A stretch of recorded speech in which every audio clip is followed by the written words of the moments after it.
So good afternoon to you all. I have been asked to speak loudly, which comes natural to me. But still, if you cannot hear, give me a sign.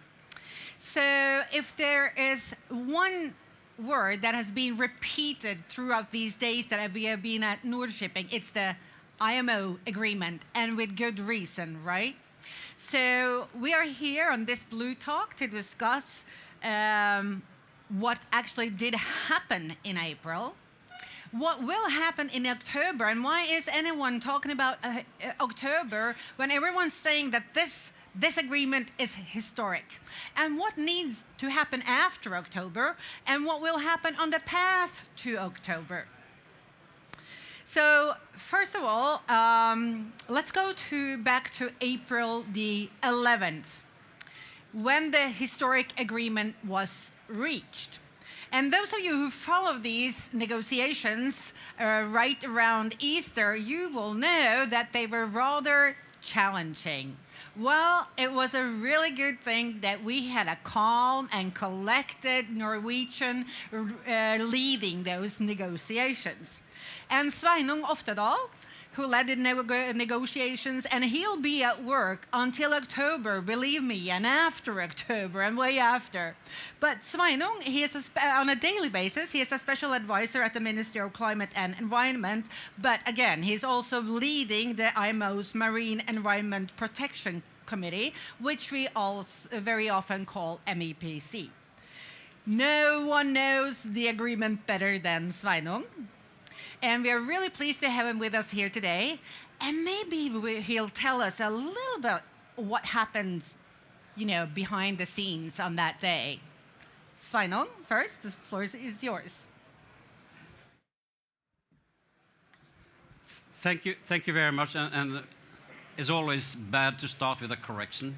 I'm not leading the MEPC. The committee at the IMO organized the negotiations on climate in a greenhouse gas group, and that group I've been chairing for quite a while. So now that is sorted out.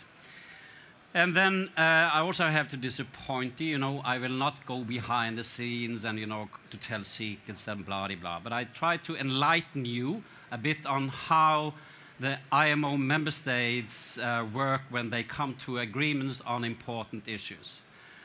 Yes, the April meeting was extremely important because then we needed to rise to the occasion and come to an agreement. But as most of you know, when you have something to achieve, you just don't start then. So it is, you build something up over time, so you have a foundation to come to an agreement on the specifics, which can, of course, then will have significant implications. So then you need to go back 10 years' time. And I will not take you through all these 10 years. But for the IMO, so now it's 25, and then it's like 2015. Then we had the first real discussion on reducing the total emissions of shipping, which, of course, is a big challenge when you have growth in trade and growth in shipping. Now, actually, we transport over double the amount of cargo as we did 25 years ago. So meaning to address the total emissions of shipping was quite a challenge. And the way we decided was then, let's start with developing a comprehensive strategy, a political document saying what do we really want to do and the basics on how to achieve it. That ended up in the initial greenhouse strategy. And I can tell you, those negotiations was just as exciting and important as these negotiations. And why were they important? Because after that, everything we have done, which is a series of achievements, have been based on that foundation. So then afterwards, we had the short-term measures developed, but then let me then bring you to 2023, which is then 2 years ago. Then we had the other major decision of the IMO, because that was the first time, let's go for net zero emissions in shipping. And we use then the term by around 2050, meaning it's 25 years from now. And actually that is special about this week. 2nd of July is the first day, then we are closer to 2050 than we are to the millennium 2000. Think about that. Now, so in the strategy, which is a political document agreed by a resolution, doesn't need to be ratified. We agree there and then. We did that standing up and we applauded. Consensus, which is extremely important when you're going to do something together. You need to have a solid foundation for entering into the agreement. And in that strategy, we were quite clever because we identified the basics for a measure. We said a technical element on the fuels, and we said an economic element. And here you can see at the IMO and in member states negotiating, because you have to remember that a convention is an agreement between the parties, between the governments. Then sometimes words may be important. So economic element and a technical element. And also what we agreed on a specific timeline. We agreed that in April this year, we needed to approve the legally binding requirement as an amendment to the MARPOL Annex 6 Convention. So meaning, then we had almost 1 year of negotiations, and starting in this, you have then member states and also industry and observer organization, because at the IMO, it's the member states who negotiate, but you also have the views and documents by the shipping industry organizations and also the green NGOs. But of course, on this issue, it is the member states deciding. So you have then a lot of things coming into the process.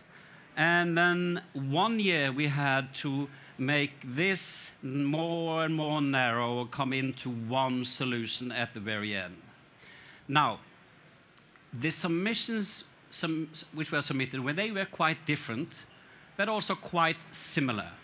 And some talked about some have high ambitions and some have low ambitions. I said everybody then were committed to meet the expectations of the strategy. So the very difficult thing, of course, is that the content is very political. So you need to orchestrate energy transition. Shipping has always been at the low end of the use of energy, residual fuel oil. Now, the requirement we knew coming to net zero, we needed to have a framework orchestrating an energy transition within shipping, new technology, and also shipping competing with other sectors in getting their supply to a higher price than what you have today. We think and we know. So meaning it is quite political, and then it is about how can you then find a recipe in time which contains no allergies for the various member countries, because in a recipe where the member states agree, some say we cannot accept this approach, and some say we need this approach. So that is what we needed then to put into a final decision context in March, April. And what we did then, was to try to reduce the 52 pages of legal text and 800 square bracket. What is a square bracket? It is just when you say that you have this option and you have this, and you can do it like this and this. And meaning then to try then to have member states to come to an agreement in a very short time. Because that is also, I think, quite normal that everybody wants to sit on their position as long as possible. But of course, if you sit too long, it will be impossible to adjust a direction and come to an agreement. And I see Harald standing there. You're running chemical tankers. If you adjust too late, you will have a collision or whatever. So you need to do this early enough. And that was, the last 2 weeks was very much about, how to frame the week. And of course, then my role is like, it is to have the room to come to agreement. I try to facilitate that, of course. And then, of course, when things get tight, many will say, well, you're not fair to us. You're only pushing us, and why aren't you pushing them? But I think I did. And what was remarkable to see then, when the moment was there, some key players, because I also said to many, who are you going to make a deal with? You need to have the key players, meaning the main maritime powers, the main economic powers, to come to an understanding and agreement. And I think actually they took responsibility and managed to do that.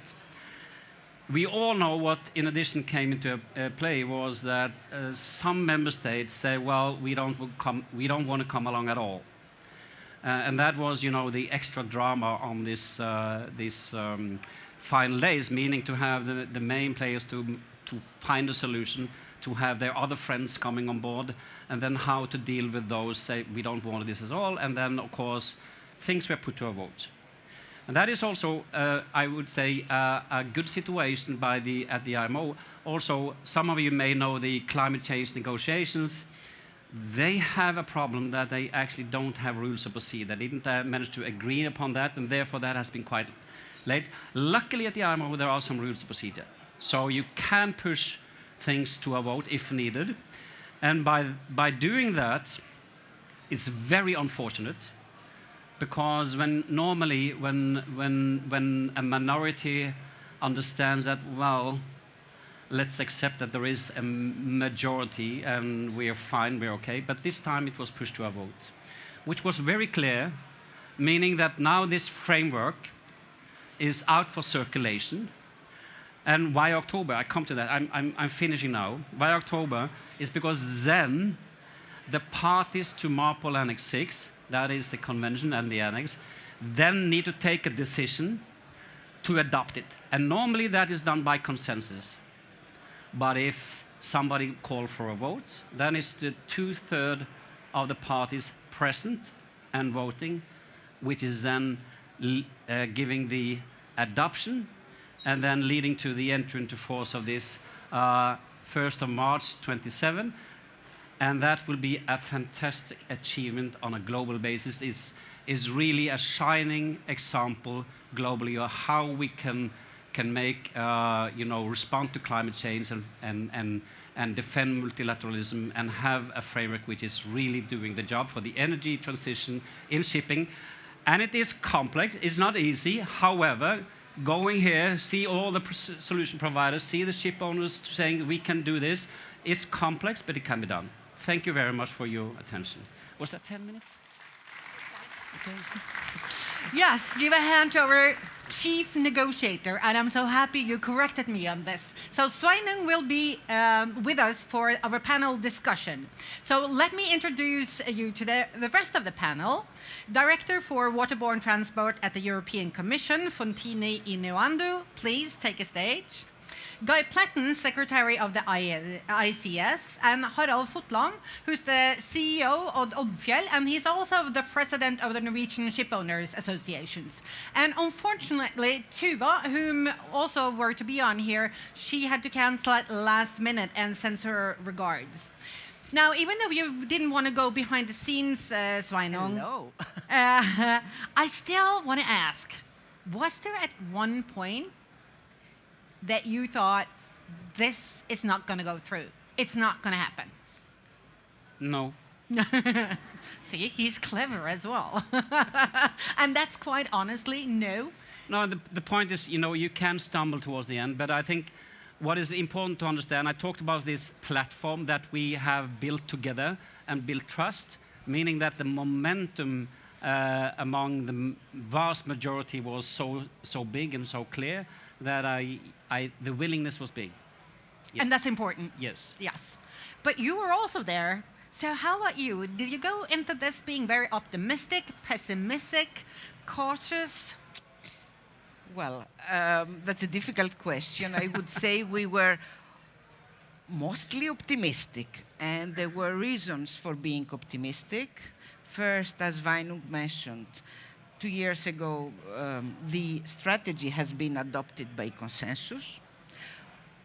We had big number of member states of IMO that were pushing, so this so-called 50+ coalition, that were pushing for ambitious measures. We have established a very good dialogue with the other negotiating bloc, with China and Brazil in particular, and I mean, even if the level of ambition was a bit different. Apologies, Sveinung. We were seeing that there was really goodwill to reach an agreement. So these were the reasons why we were mostly positive. But of course, I mean, the overall context was not very favorable. War in Ukraine, then what was going at the US side, including US withdrawing from international climate agenda. So all these were reasons for being cautious. And in fact, it was quite difficult that the MEPC saw this. And I do believe, seen from the outside, reading the papers, that the US withdrawal really changed the dynamics of the negotiations. I saw you nodding as Sveinung was talking about this. Yeah, no, it definitely did. It seemed to get a bit more energy as a result, and deference to our American colleagues who then didn't come into MEPC. I think we've made shipping great again.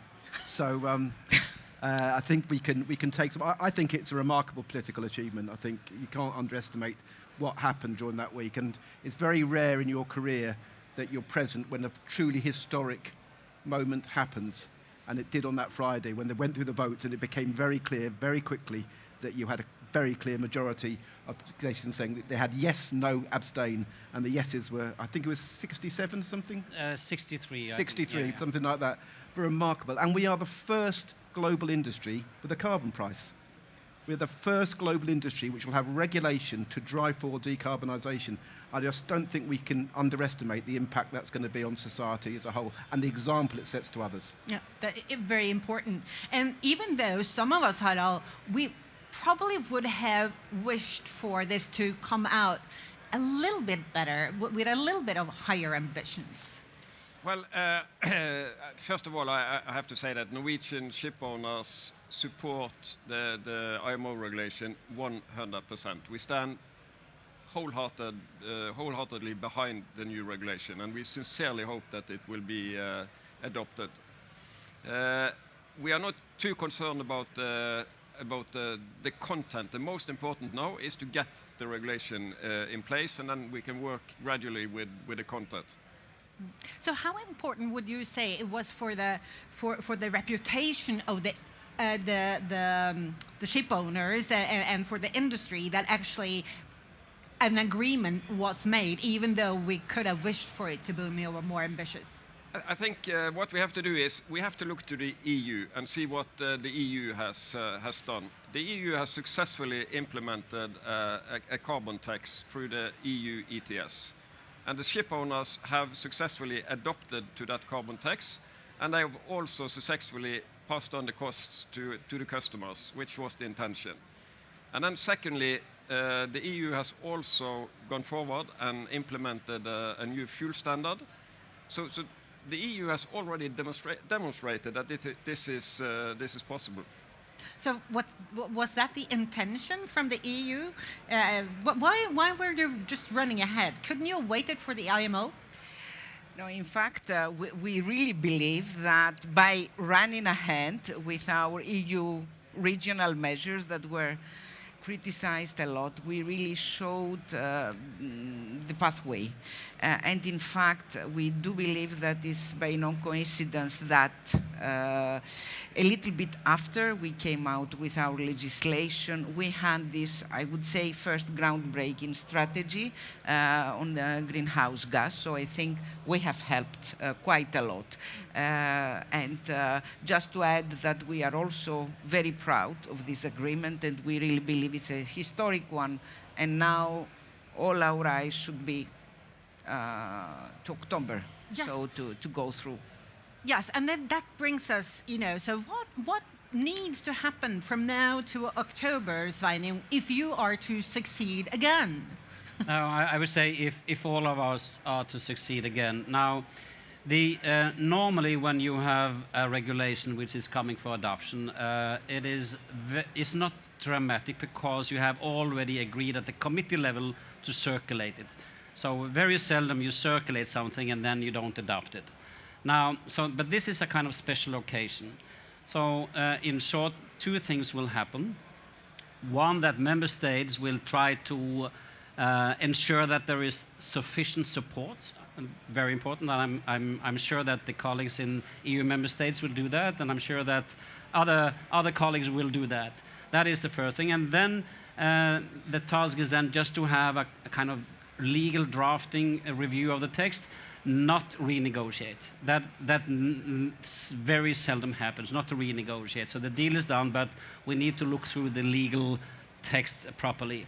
And then we also have on the table a work plan for the follow-up, because you should all know that there is so much follow-up in the framework, many technical guidelines which can have a political content, and also we're going to establish a fund. You know, well, if you're going to collect money, you need to have an account and a fund, and you need to have fund management, and you need to know how you shall distribute funds. So you have some basic regulations setting what how you shall have a revenue disbursement, but the details need to be outlined. So there is a huge amount of follow-up work, which is, of course, we can't wait to enter into. And we will do it the week after the adoption. We go straight into it. Okay, and quite a bit of work on the ship owners as well. I just saw your hand up, Harald, please. Yeah, when I was bragging about the EU, I didn't tell you the full story.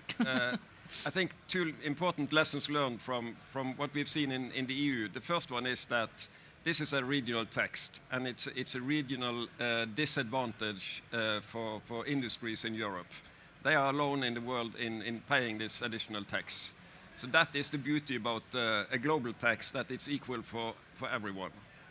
And the second issue is that even if the intentions with the funds that are collected in EU were the best, where member states should distribute these funds back to the industry, we see that in so many countries that is not taking place. So the important message to Sveinung is that you have to have a trustable system in place to handle all the funds that you are collecting.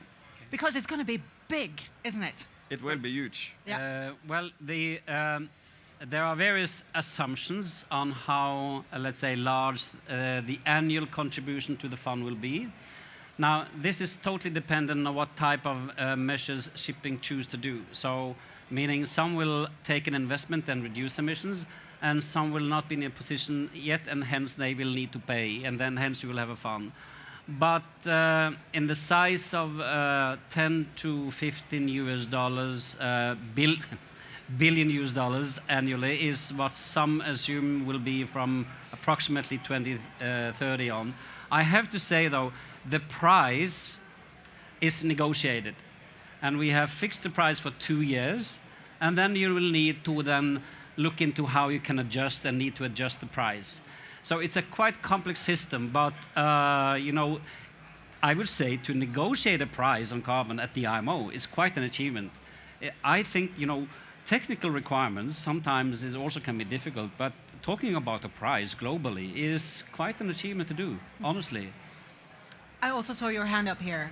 It was just really for Fotini, really. I hope that the EU review of the ETS will result in some changes there, so we can perhaps remove, because we are now seeing other regional schemes being set up. There's one, the African Carbon Credit Scheme, and other things like that. So we really need to move quite fast, so we can just have one regime in place. But I think the fund itself as well is going to be political in its own light. How we're going to spend the money. So. Yeah. We'll wait and see on that. There's more to come, yeah. Up the popcorn. But now, will then the EU fund and the regional policies for the EU, will they go away now then when we have an IMO agreement in October? That is the multi-billion dollars question yes. Everybody is asking us. I mean, it's too early to reply to this, I'm afraid. I mean, we have in our in our EU legislation review clauses, we have the obligation to assess the level of ambition and the environmental integrity of the measures adopted at IMO. And then we are also obliged, if necessary, to come up with a proposal to revise our legislation. And so we have started this analysis, but we are really in the beginning. So I cannot tell you when, what exactly. And also another important part that Sveinung has mentioned is that there are a huge number of guidelines that are super important for how the IMO framework is going to operate that we don't have full visibility yet. So LCA guidelines, you spoke about the fund, sustainability criteria for fuels. So we need to see a little bit more clearly before we decide the way we go. But certainly, I mean, it's something that we are going to assess super carefully, and we understand that it is important for everybody. You have to convince her, Sveinung, that. No, first of all, you have to understand that, you know, when it comes to the IMO, at present I have a defined role. When it comes to what the EU member states decide, I will not comment upon that. That is their business. Now, I want to say two things, and Fotini touched about one of them, because shipping has really gone into new grounds, meaning an energy transition, and also agreed that we're not only looking at the emissions coming up on the funnel of the ship, but we also look into the life cycle emissions, GHG footprint of the fuel, which is, you know, I think for the IMO, a very big achievement to also take that into account. Very important. And then there is, you know, how can you be certain on the life cycle GHG emission? How can you be certain that these fuels are sustainable? So, meaning as one part of the follow-up, that will be there as well. And we also have agreed to have a certification scheme. And of course, EU, they know this because they have it in place. And it's quite a big task, complicated. Hopefully, you can learn from the experience of the EU on this. But meaning that it is very important in the total output of the framework. And then it is one other thing I want to mention, just before we forget all of us. Because it has been, what if a party to the convention withdraw from the convention? Because we have seen that in other areas, like, for instance, the US is withdrawing from the Paris Agreement. What happens then? Well, the system at the IMO is a little bit different. Because as a party, Norway is a party, our obligation is to ensure that our ships, the ships flying our flag, comply with these regulations wherever they are in the world. Then we have a right as a party to control the ships of other parties and non-parties coming to our ports, that they also comply and have the certificates. Meaning if you withdraw from the deal, and then if the ships flying those flags, they can't operate internationally without complying with this regime, because otherwise they will have a problem coming into the ports, at least coming into the Norwegian ports. So there is a definite downside of saying, no, we don't want to be a part of this. That is the point. That is why the IMO regulation is working very well. We have to admit that we have some problems at present with the shadow fleet, which is a big concern for all of us, which then some has decided, well, to circumvent some insurance requirements, but I hope we can cooperate to fix that. But in general terms, when you have an IMO regulation in force, it is full global application and also full global compliance. So let's just go back to the EU regime and the IMO regime, because this reminds me a little bit about what we have when it comes to ships recycling, struggling again to get the Hong Kong Convention and the EU requirements to work along. But could there be an alignment, do you think, Platten? Can this work as an alignment? I don't think you can have two schemes. Nope. That's if otherwise it's going to be double taxation effectively, and it's going to make Europe less competitive than the rest of the world. So I think we need to take this opportunity to try and align all of this together and to work on that basis. But I think as well, that whatever the scheme that's put in place and whatever the levy, this has to be a catalyst to production of new clean fuels. So the reward element, I think, is going to be very important in this going forward to try and bridge that price gap. It's about 3 or 4 times the cost of the new fuels than the ones they're replacing. So we need to make sure that that's addressed as we go through all the guidelines as well, because without the catalyst of the new fuels, it's just going to be a price of doing business. So it's extremely helpful in creating a market, basically. Yes, and to me, it sounds like there's the policy part of it, Harald, sounds like it's going to be a lot of paperwork for the ship owners with two different regimes. Then, on the other hand, it could help you to have a green market fuels catalyzed. You are absolutely right. Compliance is the key word here, and there are so many compliance requirements these days that and those all of them favor the large ship owners. So being a small ship owner today, it's a huge challenge, and we see that more and more ship owners simply give up. And for my company, I can dedicate 3 or 5 or 10 people to address the issue and solve it, and I can split the cost on 70 vessels. That is not the case for a 5-ship company. So making these rules easy to implement is so important. Mm. Could they be easy? I mean, we're sitting here with IMO and the EU, and easy complying it's not the first thing I think of. No, but just to pick up, everybody who knows the IMO regulations, is like a big pile on environment, on safety, and all kind of things. So I don't envy you. No. The point is, could this have been done easier? IMO has in several rounds, can't we just have goal-based regulations to set the goal, and then there are various ways to comply? And then in many cases, it is quite difficult to go away from descriptive requirements, and also have the, let's say, global level playing fields that you compete on equal ground. And we have to admit that decarbonization, the energy transition, is quite complex. Therefore, I've also to put light on another element IMO is doing in this transition is to develop the needed safety requirements and the needed crew training requirements. I know ICS have been working very hard to have the crew training up. So this is a part of a total picture. So is it then possible to have safety requirements, an environmental requirement, which is not that descriptive? And we have tried, but it is not that easy.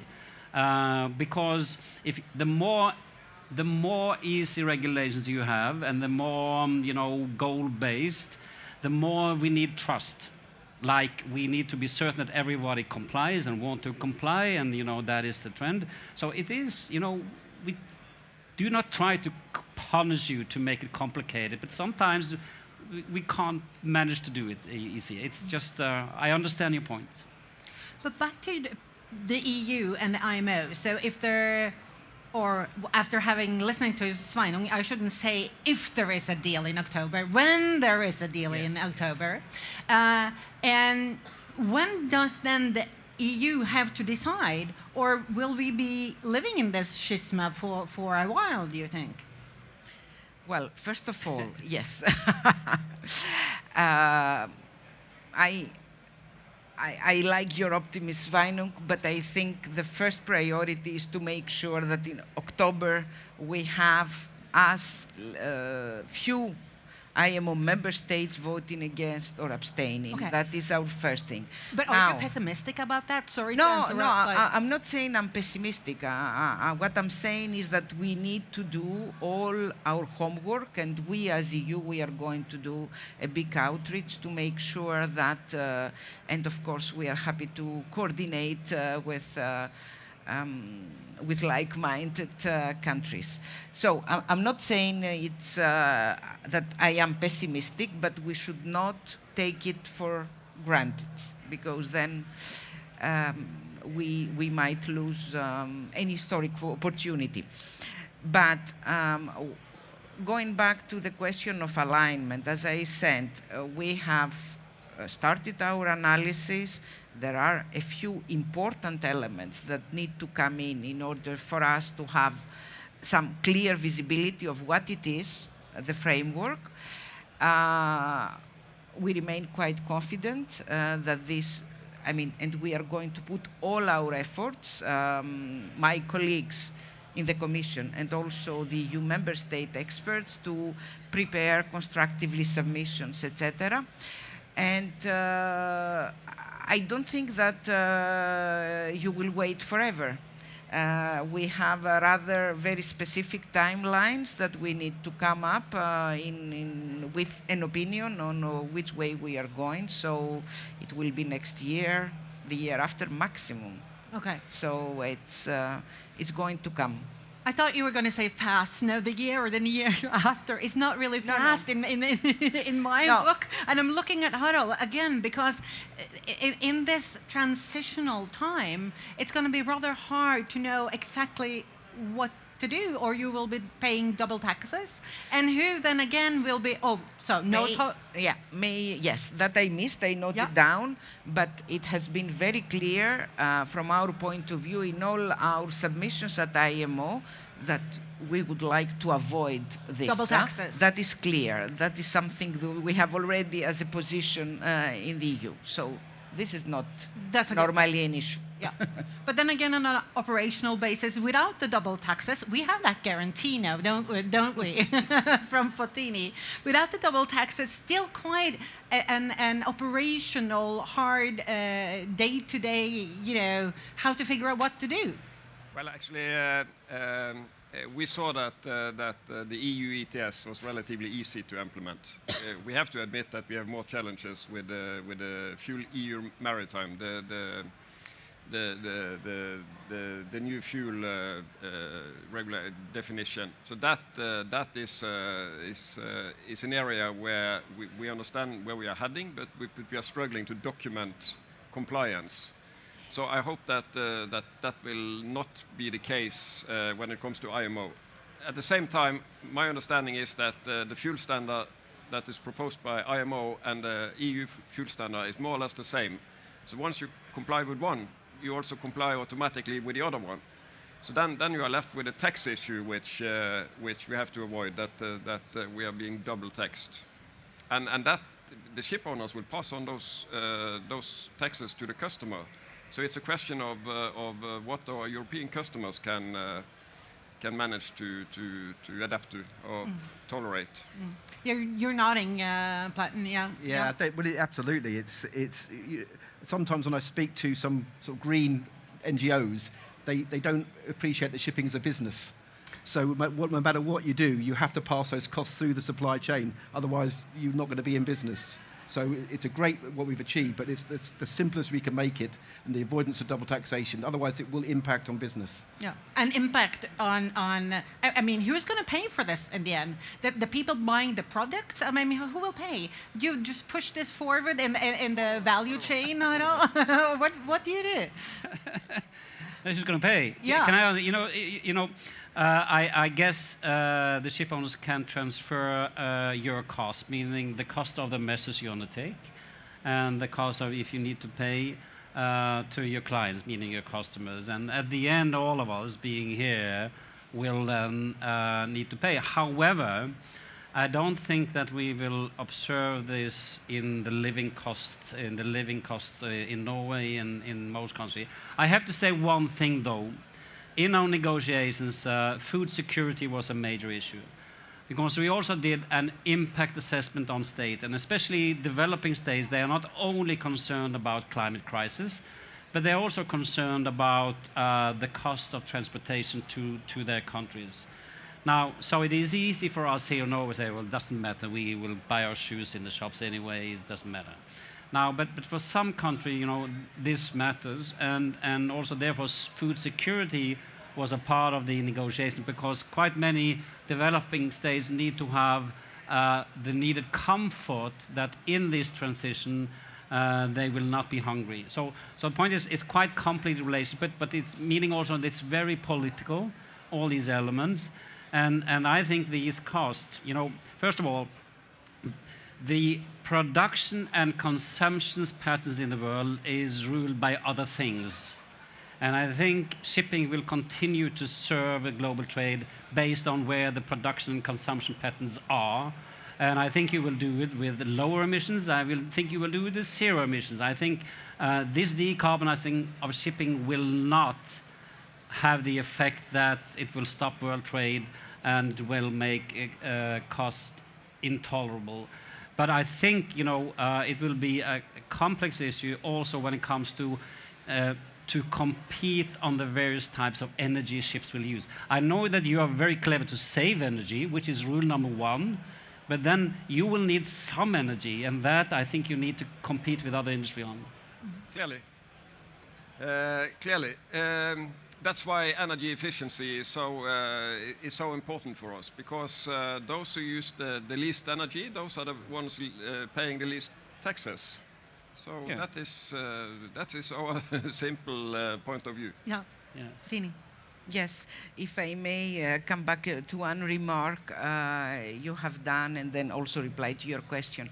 You have seen it was relatively easy to, to integrate maritime under ETS. ETS is a very well-established scheme from years. So that is also normal that you found it easier.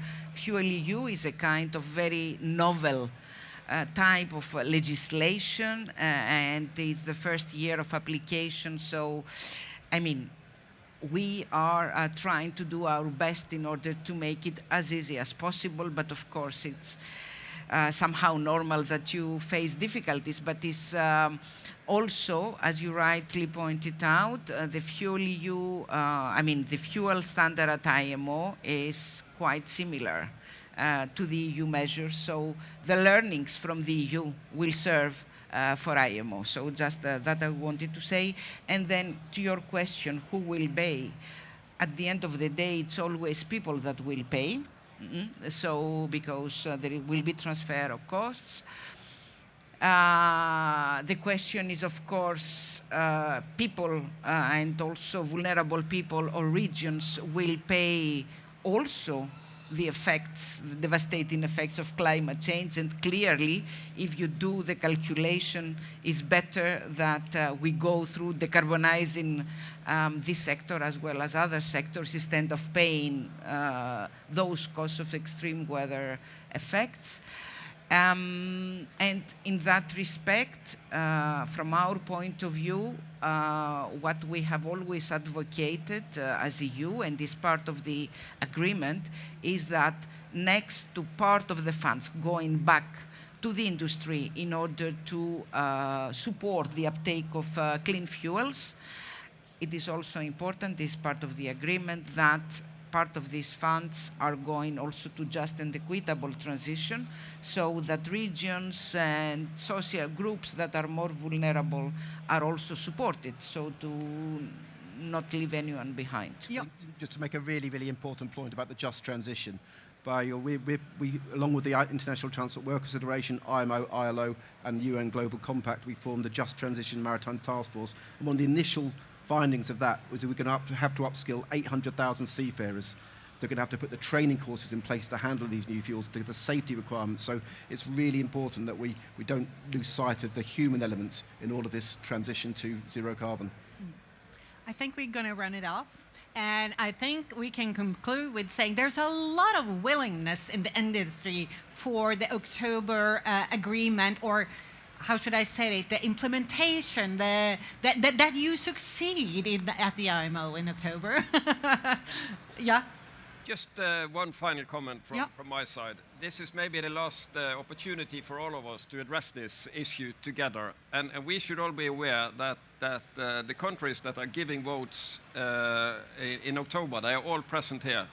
When you visit their stand or you meet the officials from the maritime administrations or from the governments, ask them, what are you going to vote in October? And if they say we are going to vote no, then tell them to explain. I think that was a 100% perfect agree. place to end. Give our panel a big applause. Thank you so much. Thank you.